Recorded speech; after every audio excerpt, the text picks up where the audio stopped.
पत्नी के साथ शहर में रहता है। शहर में वह एक मिल में काम करता है। रोजाना की तरह वह काम पर से घर आ रहा होता है तो अचानक उसको पता चलता है कि उसके पिताजी की तबीयत खराब हो गई है। वह जल्दी से रेलगाड़ी पकड़कर अपनी पत्नी के साथ अपने गांव की ओर चल देता है। रास्ते में वह एक जंगल से गुजरता है जो बहुत ही वीरान है। वीरान जंगल को देखकर हरिया की पत्नी उससे कहती है, अजी सुनते हो, जल्दी चलो, मैंने सुना है जंगल में रात में भूत प्रेत प्रेतनियां घूमती रहती हैं और इस जंगल में तो किसी प्रेतिनी का साया है। तुमने तो सुना ही है। हाँ हाँ भगवान, सुना है, लेकिन इस समय प्रेत प्रेतनियों का किस्सा बंद करो, नहीं तो उन्हें सुनाई भी देता है। जल्दी चलो जी यहाँ से, मुझे बहुत डर लग रहा है। डरो मत, मैं हूं ना तुम्हारे साथ। अरे आप हो तभी तो डर रही हूँ। आपका बस किसी प्रेतिनी पर थोड़ी ना चलेगा, बस मुझ पर ही चलेगा। जल्दी जल्दी चलने के चक्कर में रूपा के पैर में खुत्ती लगने से खरोंच लग जाती है और उसके पैर से खून बहने लगता है। अपने पैर की चिंता किए बिना रूपा घर की ओर तेजी से बढ़ने लगती है और उसका खून भी नीचे धरती पर गिरता चला जाता है। तभी अचानक कच्ची पगड़ी पर खड़ी झाड़ियों में कुछ हलचल होने लगती है। उसे देख रूपा डर जाती है और अपने पति का हाथ बहुत तेजी से जकड़कर पकड़ने लगती है। उसका पति भी रूपा का हाथ बहुत मजबूती से पकड़ लेता है। वे मन ही मन ईश्वर को याद करने लगते हैं। कुछ ही देर में झाड़ियों में होने वाली हलचल अचानक बंद हो जाती है। फिर दोनों की सांस में सांस आती है, लेकिन वे उस खतरे को भांप नहीं पाते कि आगे क्या होने वाला है। लगभग आधे घंटे बाद रूपा अपने पति के साथ घर पहुंच जाती है। दोनों उस घटना को बार बार याद करते करते सहम जाते हैं और वे दोनों बातें करते करते सो जाते हैं। इधर प्रेतिनी रूपा के खून को सूंघते सूंघते अदृश्य रूप में रूपा का पीछा करते हुए उसके घर पर आ जाती है। रात के 12 बजे रूपा की नींद अचानक खुल जाती है और वह मटके से पानी लेने के लिए आगे बढ़ती है। तभी उसकी निगाह अपने घर के दरवाजे की ओर जाती है। वह देखती है कि वहाँ कोई खड़ा है। जब वह दरवाजे के और नजदीक जाती है तो देखती है कि वहाँ एक औरत खड़ी है जो कि सफेद साड़ी में है। यह देखकर वह बहुत डर जाती है।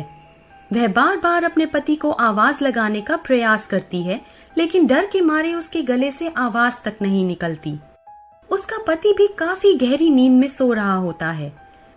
जब वह अपने पति को जगा पाने में असफल हो जाती है तो वह डर के मारे पसीने पसीने हो जाती है। प्रेतिन के बड़े बड़े दांत, लंबे लंबे नाखून, पूरे शरीर पर लंबी चोटी और लंबी चोंचदार नाक लिए वह प्रेतिनी रूपा के सामने प्रकट हो जाती है। उस प्रेतिनी के मुंह से लार टपकती है। अपनी लंबी जीभ से रूपा के उस स्थान को चाटने लगती है जहां रूपा का खून बह रहा था। उस समय रूपा किसी पत्थर की तरह जड़ बनी रहती है। उस समय उसकी हालत मानो ऐसी थी कि उसके प्राण नहीं निकले, बाकी सब कुछ हो चुका था। फिर वह चक्कर खाकर जमीन पर धड़ाम से गिर जाती है। गिरते हुए उसका हाथ दरवाजे पर लगता है जो बहुत तेजी से दीवार से टकराता है। इससे बहुत तेज की आवाज होती है। दरवाजे की तेज आवाज सुनकर हरिया जाग जाता है। हरिया देखता है कि उसकी पत्नी उसके साथ नहीं है, वो तो दरवाजे के पास गिरी पड़ी है। वह झटाझट उठता है और रूपा को उठाने का प्रयास करता है। वह मटके के पास रखे बर्तन से मटके से पानी निकालता है और रूपा के चेहरे पर पानी की बौछार करने लगता है। धीरे धीरे रूपा को होश आना शुरू होता है। वो चारों ओर उस प्रेतिनी को देखने लगती है। बेहद डरी रूपा हरिया से कहती है, नहीं नहीं, मैं अब एक पल भी यहाँ नहीं रहूंगी। उसने हमें देख लिया है, वह हम दोनों को मार डालेगी। कौन मार डालेगा? क्या तुमने कोई भयानक सपना देखा है? नहीं, सपना नहीं, हकीकत है। वह प्रेतिनी हमारे पीछे पीछे यहाँ तक आ गई है। मैंने उसे सफेद साड़ी में देखा है। कहाँ है? कहाँ है? चलो जी, जल्दी करो, यहाँ से चलते हैं। वो यहाँ आ गई है, वह किसी को भी जिंदा नहीं छोड़ेगी। फिर दोनों भागकर अपने पड़ोसी दीनू के घर चले जाते हैं। दीनू उनकी सारी बात को सुनता है और कहता है, हाँ हरिया, तू एकदम ठीक कह रहा है। देखता नहीं आजकल गांव के लोग रात होने से पहले ही अपना सारा काम कर लेते हैं। कोई भी शाम के समय अपने खेतों को भी देखने नहीं जाता। खैर तुम्हें कैसे पता होगा, तुम तो शहर गए थे ना। तो भैया दीनू, अब क्या किया जाए?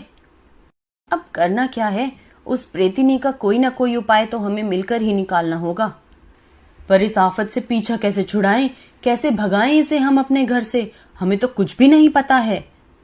चिंता ना करो, भागेगी, प्रेतिनी जरूर भागेगी। अगर कोई तांत्रिक बाबा मिल जाए तो इसका भी इलाज हो जाएगा। हाँ दीनू भैया, सही कह रहे हो। तो तुम्हारी नजर में है क्या कोई ऐसा तांत्रिक बाबा? नहीं भैया, लेकिन कलुआ से पिछले साल मैंने तांत्रिक बाबा के बारे में सुना था। वो बात कर रहा था किसी तांत्रिक बाबा की। चलो उसके घर चलते हैं। नहीं नहीं, अभी रात में जाना ठीक नहीं है, कल चलते हैं दिन होते ही। नहीं, मैंने सुना है कि रात में भूत प्रेत प्रेतिनी की शक्ति कई गुना बढ़ जाती है। फिर अगले दिन हरिया दीनू के साथ कलुआ के घर जाता है और उसे जोर जोर से बुलाने लगता है। कलुआ, ओ कलुआ भैया, कलुआ भैया, अरे घर में हो ना? कलुआ के घर में से उसकी पत्नी बोलती है। हाँ, कौन? क्या काम है आपको उनसे? दीनू और हरिया एक साथ बोलते हैं। अरे भौजी, हम हैं दीनू और हरिया। कलुआ की पत्नी कुछ देर सोचने के बाद, अरे भैया आप? अच्छा, अभी उन्हें भेजती हूँ। अजी सुनते हो, देखो दरवाजे पर दीनू और हरिया भैया आए हैं। लगता है कोई जरूरी काम है। उठो ना, उठो जल्दी जाओ, आवाज नहीं सुने हो का? हाँ सुन लिया भगवान, कितनी बार कहेगी, जा रहा हूँ। दीनू और हरिया से मिलकर कलुआ उनके यहाँ आने का कारण पूछता है। फिर वे दोनों कलुआ को सारी बात बता देते हैं। कोई बात नहीं, आप चिंता ना करो। ससुरी डायन हो या प्रेतिनी या फिर हो कोई चुड़ैल, अभय तांत्रिक बाबा के पास चलत हैं, वो इस ससुरी का काम तमाम कर देई। इतना कहते हुए वह तांत्रिक बाबा के आश्रम की ओर चल देता है। तांत्रिक बाबा ध्यान मग्न होकर हवन कुंड के सामने कुछ मंत्र तेजी तेजी से पढ़ रहे होते हैं। वे तीनों अब तांत्रिक बाबा के चरणों को प्रणाम करते हैं। तांत्रिक उनसे यहाँ आने का कारण पूछता है। वे तीनों इस बात को बता देते हैं। उनकी बात सुनकर तांत्रिक बाबा बोलते हैं, डर मत बच्चा, तू एकदम सही जगह आया है। चल, आज ही उस प्रेतिनी को वश में करता हूँ।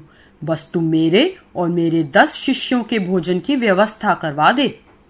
हरिया हाँ कहते हुए अपना सिर हिलाता है और कहता है, तांत्रिक बाबा जी, आप उस प्रेतिनी को मेरे घर से भगा दो। जो आप कहोगे मैं वैसा ही करूँगा। ठीक है बच्चा, चल तेरे घर चलते हैं।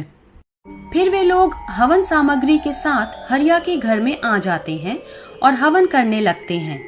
देर रात तक पूजा विधि चलती है। रात के 12 बजे के आसपास एक भयंकर आवाज सुनाई देती है। वो कहती है, तुम सबके सब मारे जाओगे, नहीं तो भाग जाओ यहाँ से, मैं तुम्हें नहीं छोड़ूंगी। अरे दुष्टा, आज तेरा काल तुझे मेरे सामने ले आया है। अपने असली रूप में आ, अगर मुझसे नहीं डरती तो।